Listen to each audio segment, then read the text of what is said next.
नमस्कार. माइंडस्टिक्स फाउंडेशन ट्रस्टच्या या प्रस्तुतीमध्ये आपलं स्वागत आहे. आज आपण एका खूप इंटरेस्टिंग टॉपिकबद्दल बोलणार आहोत. 3 फेज एसी सिस्टम. आता हे नाव ऐकून कदाचित थोडं टेक्निकल वाटेल, पण हीच ती सिस्टम आहे जी आपल्या घरांपासून ते मोठमोठ्या इंडस्ट्रीजपर्यंत वीज पोहोचवते.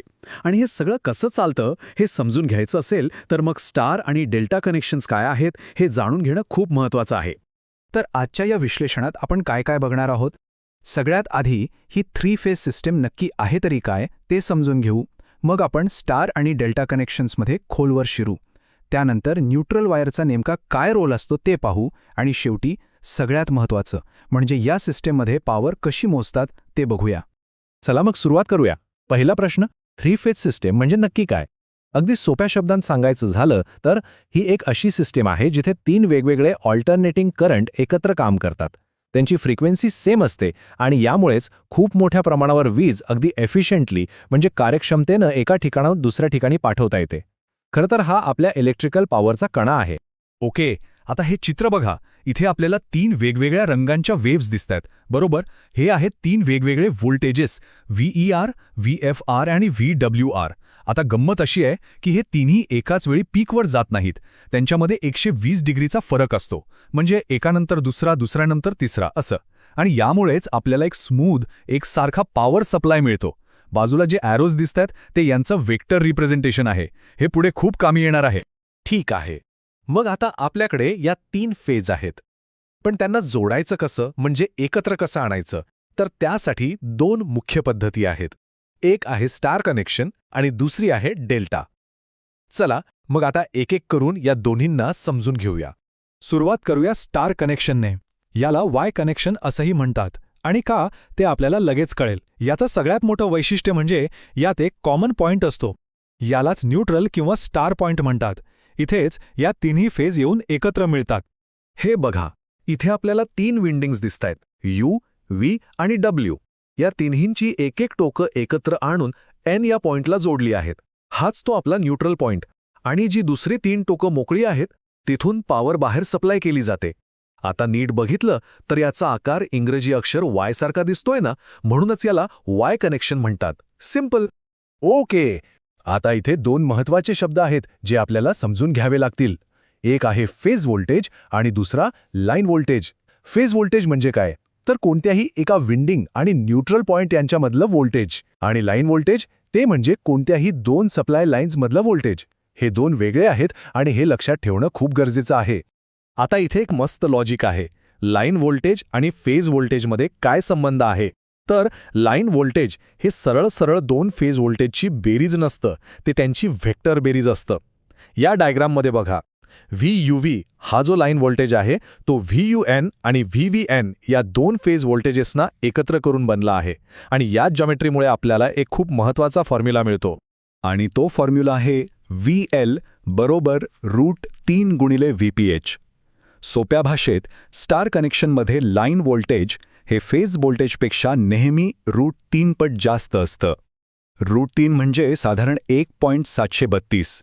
तर लाईन व्होल्टेज जवळजवळ 1.77 पट जास्त असतं. हा स्टार कनेक्शनचा एक गोल्डन रूल आहे, हे लक्षातच ठेवा.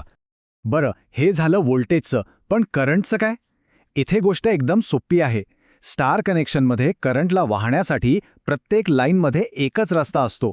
त्यामुळे जो करंट फेजमधून वाहतो तोच करंट लाईनमधूनही वाहतो. म्हणजेच IL बरोबर IP. लाईन करंट आणि फेज करंट सेम असतात. सोपं आहे ना? चला, आता स्टार कनेक्शन तर समजलं. आता वळूया दुसऱ्या प्रकाराकडे, डेल्टा कनेक्शन. याला ग्रीक अक्षर डेल्टा वरून ओळखलं जातं. हे स्टारच्या अगदी उलट आहे.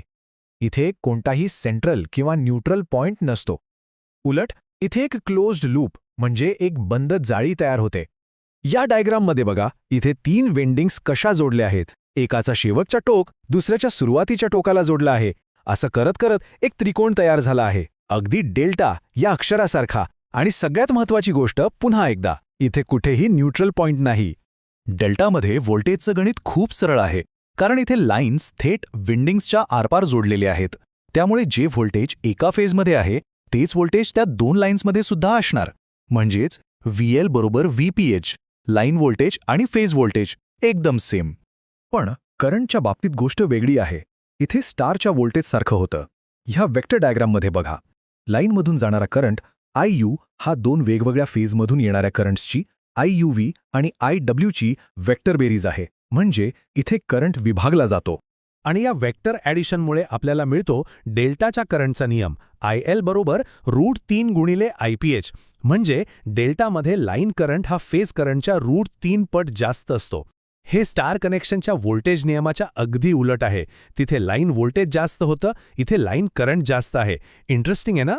ओके, आतापर्यंत आपण बरंच काही पाहिलं. चला एकाच ठिकाणी पटकन सगळं रिवाईज करूया. स्टार कनेक्शनमध्ये काय होतं? लाईन व्होल्टेज जास्त असतं पण करंट सेमच असतो. आणि हो, न्यूट्रल पॉइंट असतो. या उलट डेल्टामध्ये व्होल्टेज सेम असतं पण लाईन करंट जास्त असतो आणि इथे न्यूट्रल पॉइंट नसतो. हा टेबल बघितला की सगळा फरक एकदम क्लिअर होतो. आपण सारखं म्हणतोय की स्टारमध्ये न्यूट्रल असतो आणि डेल्टामध्ये नसतो. पण या न्यूट्रल वायरचं काम तरी काय? ती फक्त एक एक्स्ट्रा वायर आहे का? नाही, अजिबात नाही. तिची भूमिका खूपच महत्त्वाची आहे. चला बघूया. तर ही न्यूट्रल वायर काय करते? सगळ्यात पहिलं काम, ती करंटला परत जाण्यासाठी एक रस्ता देते. पण तिचं खरं महत्त्व तेव्हा कळतं जेव्हा तिन्हीही फेजवरचा लोड सारखा नसतो, म्हणजे अनबॅलन्स्ड असतो. अशा वेळी ही न्यूट्रल वायर संपूर्ण सिस्टीमला स्टेबल ठेवते, तिला गडबडू देत नाही. इतकंच नाही तर आपल्या घरांमध्ये जो सिंगल फेज सप्लाय येतो ना, तो याच न्यूट्रल वायरमुळे शक्य होतो. ओके, तर आपण व्होल्टेज समजून घेतलं, करंट समजून घेतला, स्टार डेल्टा बघितलं. आता या सगळ्या ज्ञानाचा वापर करून सगळ्यात प्रॅक्टिकल गोष्टीकडे येऊया, म्हणजे पॉवर. कारण शेवटी वीज वापरतो म्हणजे आपण पॉवरच वापरतो. तर मग ही पॉवर मोजायची कशी? 3 फेज सिस्टममधली टोटल पॉवर काढणं तसं लॉजिकली सोपं आहे. ती म्हणजे तिन्ही फेजमधल्या पॉवरची साधी बेरीज.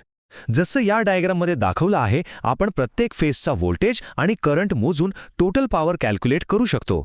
आणि त्यासाठी एक स्टँडर्ड फॉर्म्युला आहे. P बरोबर 3 गुणिले VPH गुणिले IPH गुणिले कॉस फाय. आता यातला कॉस फाय हा पॉवर फॅक्टर आहे, जो आपल्याला सांगतो की सिस्टीम किती एफिशियंटली पॉवर वापरते. जर सिस्टीम पूर्ण बॅलन्स्ड असेल तर टोटल पॉवर ही एका फेजच्या पॉवरच्या बरोबर 3 पट असते. आणि सगळ्यात भारी गोष्ट म्हणजे हा फॉर्म्युला स्टार आणि डेल्टा दोन्हीसाठी काम करतो. इथे येऊन या सगळ्या संकल्पना एकत्र जोडल्या जातात. तर आज आपण 3 फेज सिस्टमबद्दल बरंच काही शिकलो. पण जाता जाता एका प्रश्नावर विचार करायला हरकत नाही. आपण बोललो की न्यूट्रल वायर अनबॅलन्स लोड सांभाळते. पण विचार करा, जर लोड खूपच जास्त अनबॅलन्स झाला तर त्या न्यूट्रल वायरवर आणि एकूण सिस्टमच्या स्थिरतेवर त्याचा काय परिणाम होईल? याचं उत्तर शोधण्यातच या सगळ्या थिअरीचं खरं प्रॅक्टिकल नॉलेज दडलेलं आहे.